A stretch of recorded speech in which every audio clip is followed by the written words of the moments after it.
Hello, my name is Anna Hargrove. I'm a senior writing major at the University of Alabama in Huntsville, and this summer I was privileged with the opportunity to perform research in the Communication Arts Department under Dr. John Saunders.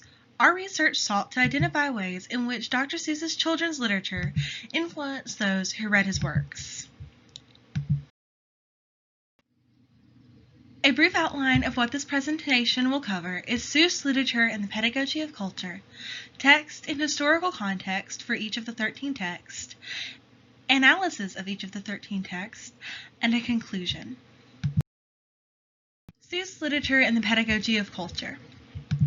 Children's books have the potential to promote empathy and critical thinking, since fiction reading can promote empathy, and visual choices and other techniques in children's literature can prompt critical thinking.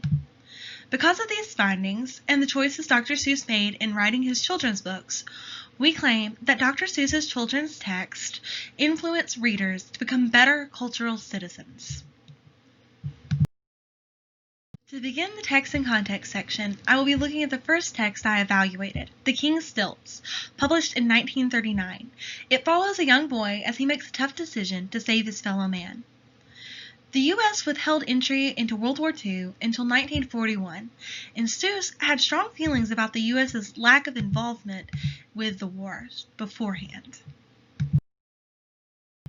The second text I will be looking at is Horton Hatches the Egg, published in 1940. Horton the elephant is asked to care for an egg that is not his own temporarily, but ends up serving for months through harsh and inclement weather. The Fair Labor Standards Act of 1938 was issued, relieving Americans of overworking in harsh conditions as well as child labor, just previous to the publication of this text. The third text I will be looking at is Horton Hears a Who, published in 1954. Horton stands up for the Whos, a group of persons so small that they live on a clover, and proves that a person is a person no matter how small, and the smallest voices do matter. This aligns closely with when America began repairing their relationship with Japan with treaties such as the San Francisco Peace Treaty of 1951. The fourth text I will be looking at is How the Grinch Stole Christmas, published in 1957. This popular text tells the story of the Grinch who tries to steal the joy of the Whos, who inform the Grinch that uniting is simply the true joy of Christmas and life. As individuals fought through the unjust laws during the Civil Rights Movement, it became imperative that Americans consider unifying with those who may be different from themselves. The fifth text I will be looking at is Yertle the Turtle, published in 1958. It follows Yertle, a tyrannical turtle that oppresses his fellow turtles until ultimately the turtles are freed by Turtle Max Burp. This is an analogy for Hitler's regime, written after Seuss had been directing films for the U.S. Army during World War II. The sixth and seventh texts I will be looking at appear in The Sneetches and Other Stories, a collection published in 1961. The first story of interest is The Sneetches, which follows creatures known as the Sneetches who have a surface level difference, those with stars who look down on those without stars. Ultimately, they resolve this difference with friendship after realizing the silliness of their behavior. The second text of interest is What Was I Scared Of?, which illustrates how fear can lead to hatred. Ultimately, the individuals in this story, who would not admit that they were afraid, but rather just didn't like one another, resolve their issues once they admit this fear and become friends. These texts were all published during the Civil Rights Movement, which is a time when many Americans needed to face their own biases and prejudices. The eighth text I will be looking at is 10 Apples Up on Top, which follows 3 animals as they attempt to balance many apples on their head.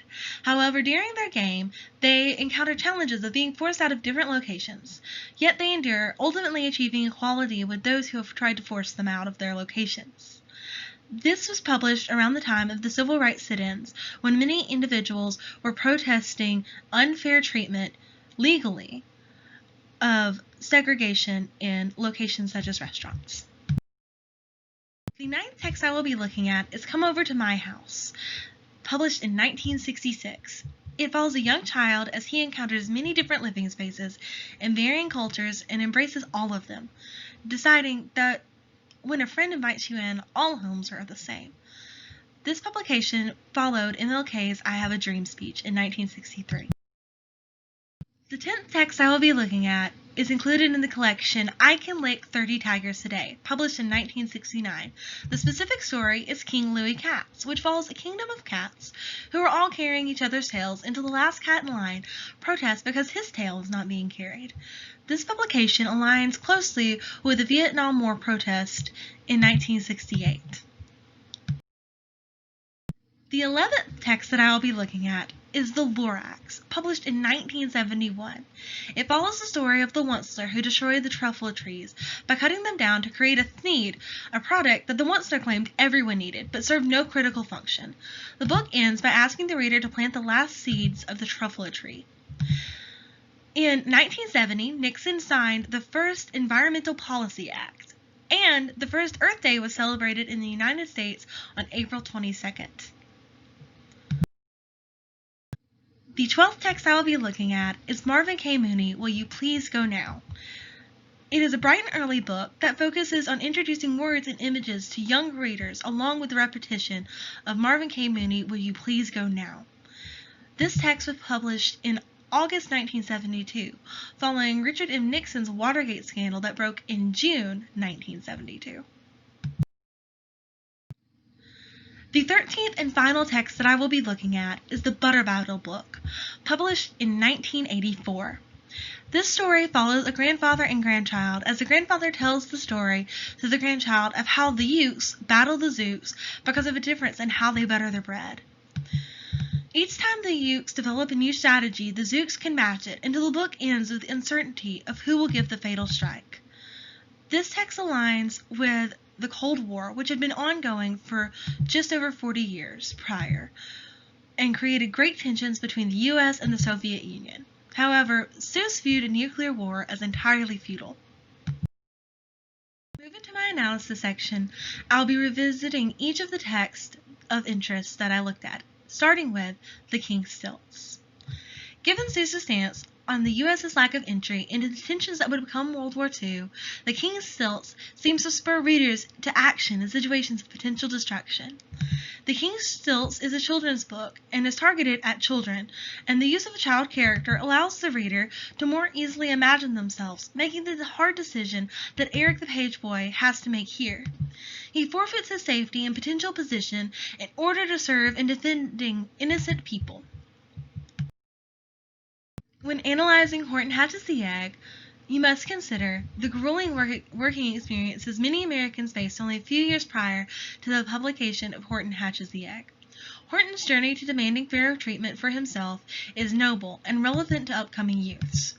Horton Hatches the Egg uses non-human characters to bring adult issues to a level that children can understand and instills the value of standing up for yourself. Horton Hears a Who seems to represent fairly well the United States' connection to Japan around the time of World War II.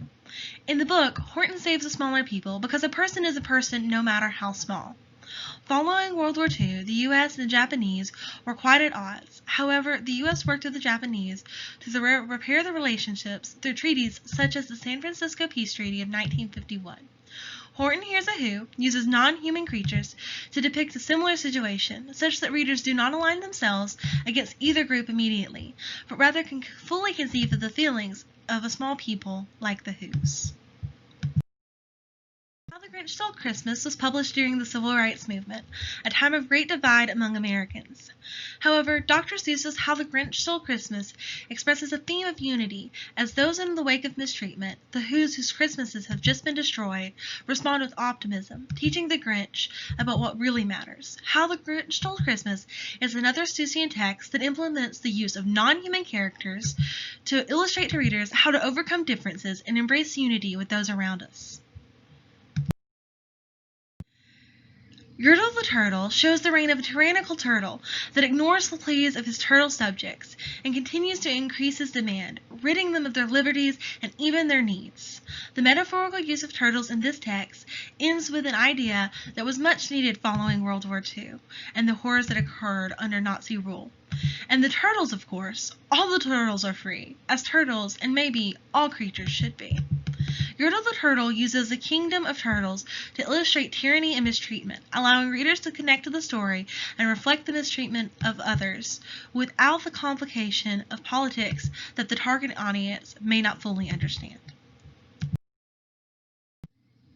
The Sneetches worked as one of many of Seuss's texts that were influential during the Civil Rights Movement. It used non-human characters to illustrate issues such as racism. The text immediately introduces the differences between the star-bellied Sneetches and those without stars as so small you might not think such a thing would matter at all. However, he explains the mistreatment of the Sneetches without the stars and how they are excluded socially. After the Sneetches have ended their cycle of removing or adding their stars in order to include themselves or exclude the other, the book concludes by titling the Sneetches as smart because they chose to set aside their differences and continue on. What Was I Scared Of is the second text included in the Sneetches and Other Stories and was also published during the Civil Rights Movement. This text uses non-human characters with quite silly physical differences, such as one character is a pair of pants and the other is a bear, to illustrate how fear can lead to hatred, but that we must overcome that fear of the unknown and embrace one another with friendship. At the end of 10 Apples Up on Top, another text published during the Civil Rights Movement, the characters that were once facing discrimination end up in an equal position as those who discriminated against them, offering readers an idea of how to ensure equality for all. Come Over to My House is the last Seuss text with cultural implications surrounding the Civil Rights Movement. Because of Seuss's history as a political cartoonist who satirized other ethnicities and cultures by creating racist caricatures, it is imperative to recognize that he chose to use another artist when crafting a book that included so much diversity. Come Over to My House uses young human children to illustrate the similarities and differences across many cultures, but ultimately comes back to the idea that friendship is all that truly matters, not physical differences. In King Louis Katz, one cat protests his mistreatment, similar to the way that many were protesting their disinterest in the Vietnam War. It appears once again that Seuss's books remind readers to stand up for themselves using non-human animals and events that are understandable to younger readers. Since the Lorax was published in the 1970s, a time of environmental concern, the text tells the story of how the truffle trees were extinguished by the Onceler, villain that cuts down the trees in order to make a non-specific item, the Thneed. Using a previously non-existent item allows readers to not justify the usage of the item. As a result of the destruction, a magical anthropomorphic creature personifies the trees in a way that creates a more relatable defender than simply having the trees talk. Ultimately, responsibility is handed over to children to do the right thing and plant the last of the truffle seeds because, as the text explains, unless someone like you cares a whole awful lot, things are not going to get better. They're not. Marvin K. Mooney uses a simplistic children's story with several silly and exaggerated descriptions of how to get Marvin K. Mooney to leave to express the deeper desires of the American public about the Nixon presidency following the Watergate scandal. Again, this is another time where Dr. Seuss's text instills in children the idea of standing for what they believe in and what they deserve. Marvin K. Mooney was published 2 months following the news of Watergate.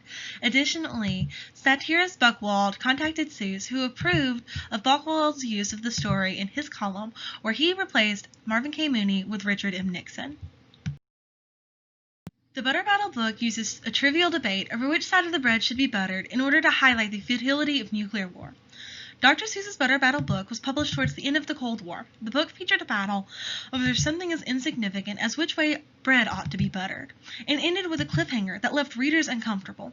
While this concerned many, Seuss intended this as his intent because he wanted readers to face the reality of what the Cold War was doing. In conclusion, Dr. Seuss's books implemented the use of child and non-human characters, allowing readers to visualize themselves acting in just or moral ways portrayed in Seuss's text, which potentially influenced his audience to act in pro-social ways. Thus, Dr. Seuss's works can be considered as culturally educational. These references were all used in the creation of this presentation. Thank you for your time and attention, and I hope that you allow Seuss's works to inspire you to be a better cultural citizen.